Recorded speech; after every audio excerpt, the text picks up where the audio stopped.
I've been sketching and painting for a long time, and most of my paintings are done digitally on an iPad. And I really wanted to try something traditional, and I've been toying with that idea of actually using paint for a while now. So I started looking for references from Pinterest.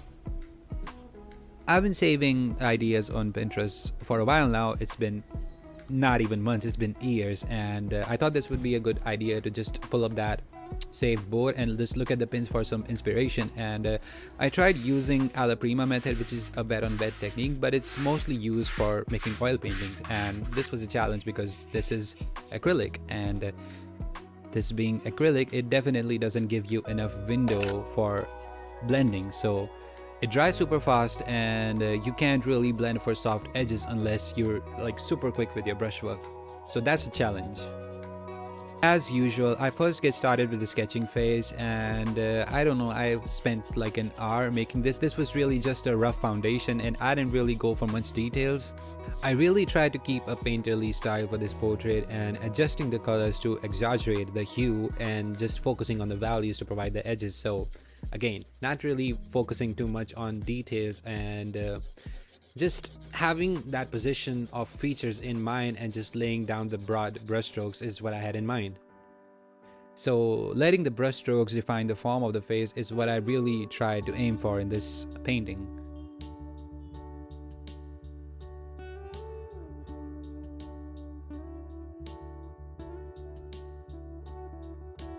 I also had a John Singer Sargent work right next to the reference that I was using, so I knew I had to incorporate or learn or just get something out of the work that he has done.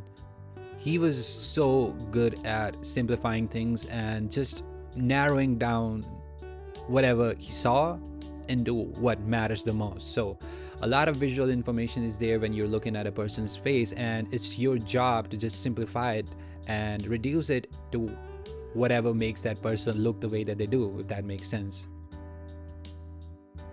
Again, a quick FYI, I don't think the work that I produced obviously is my first time painting any acrylic portrait. I think I painted one, it was like maybe 5 years ago, which is a long time. So it's literally my first after making I don't know how many on Procreate.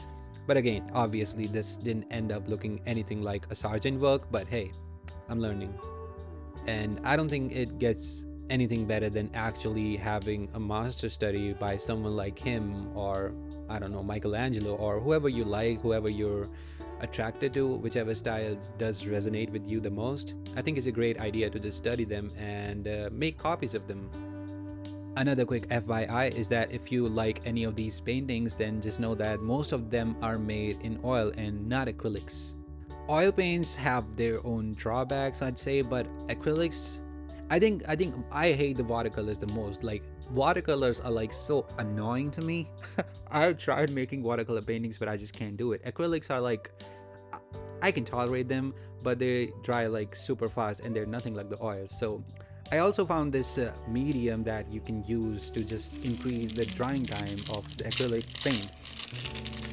The one that I'm using right now is by Liquitex, but again, there are so many more mediums available now in the market, and it can actually help acrylics behave a little bit like oil. But again, even if you're using these mediums, don't expect your acrylics to look like oil paints. Oil paints, they are much more forgiving in that regard, where you can just work in the details even later on, but acrylics, not that forgiving, so just be careful with that.